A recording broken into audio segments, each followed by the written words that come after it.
Well, well, well.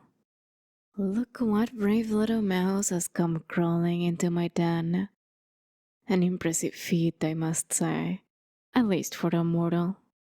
Why, it's not every day you see someone such as yourself walk so brazenly into hell. The confidence on your face, it's something to be admired. But what else should I expect? After all, it takes a certain kind of braveness, or stupidity, to make a deal with one such as I. To make a deal with the devil. Welcome to my parlor, brave mouse. It is a pleasure to make your accommodation once again. How might I be of assistance? Actually, before we get started on the nitty-gritty of your reason for being here, allow me to alter our surroundings slightly.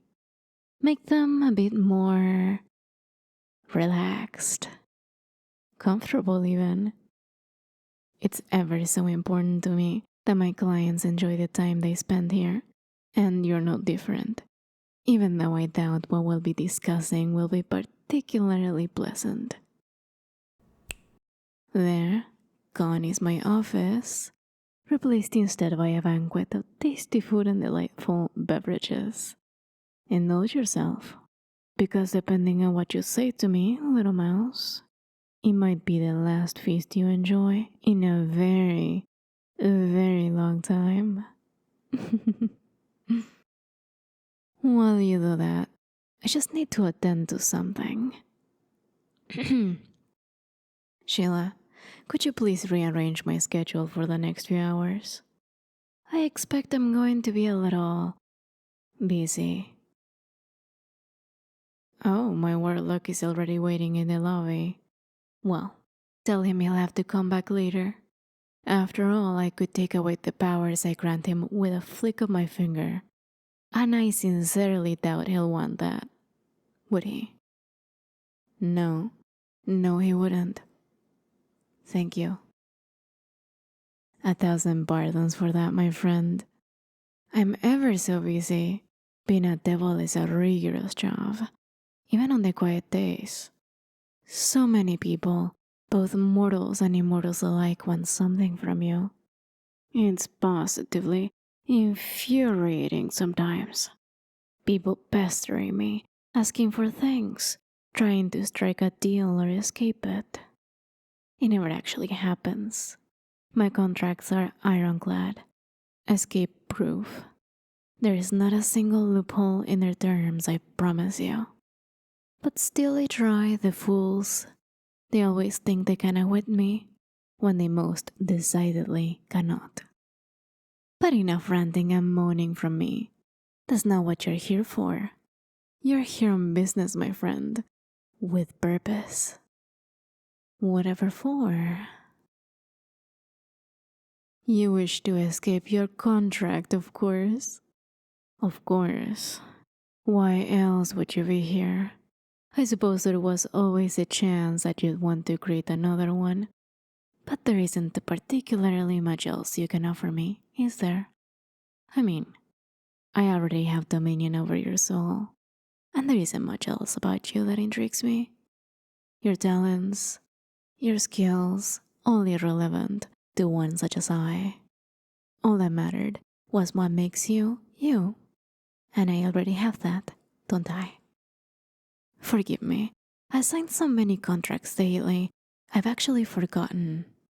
What did you sell your immortal soul for again? Ah, yes, you wanted to be a successful writer. I remember now.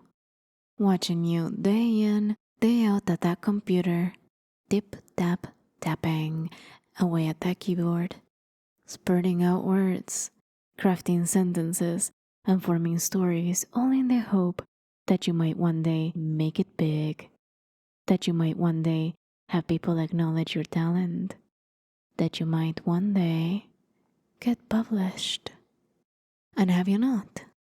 Have you not succeeded in what you set out to do? Have I not fulfilled what I promised? You're a successful writer, are you not? Though I suppose in a way, you already were.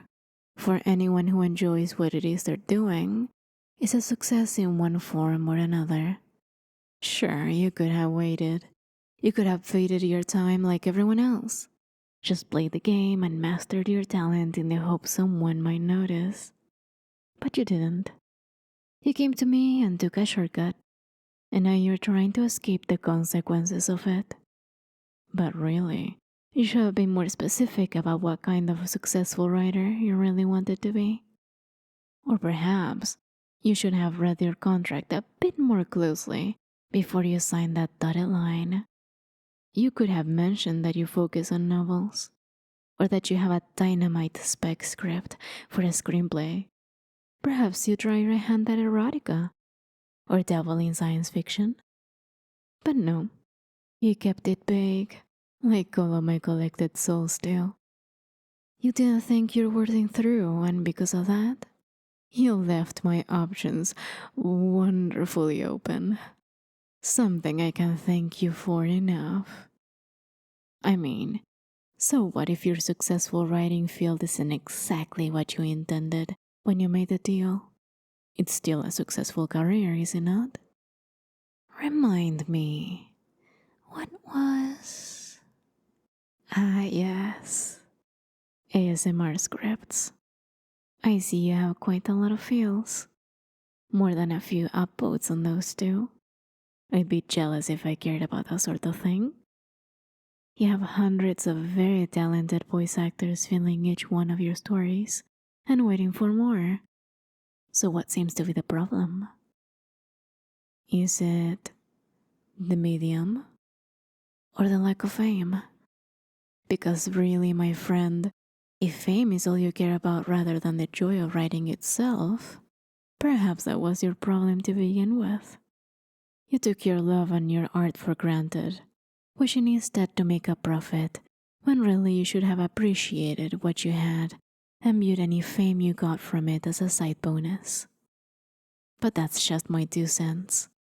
I'm not judging. I've seen far worse cases than you. Why? You're verily a drop in the bucket when it comes to the depraved selfishness I've seen you mortals display. Why? You need merely look around the halls of my home, and you'll see the millions of wretched souls I've laid claim to over the centuries. All of them screaming, begging for an escape from the torment that they'll never find. Each one expanding my domain and my reputation amongst my peers, increasing my power one contract at a time. No doubt you already saw the future that lies in store for you when you enter this place. A matter I am certainly intent on rectifying, by the way. I'm not entirely happy with how you managed to enter this place uninvited, even if our encounter has certainly proved amusing thus far. I am quite intent on discovering your method of intrusion before you leave. Were you expecting me to say that you won't be leaving? No, little mouse. You still have many years of whatever it is you mortals do before you enter my home for the next infinitude. Because in case that thick head of yours needs to be told, I won't be amending our deal. I have stuck to my terms exactly as they were laid out. But you haven't, mortal. Allow me to enlighten you to the folly of your ways.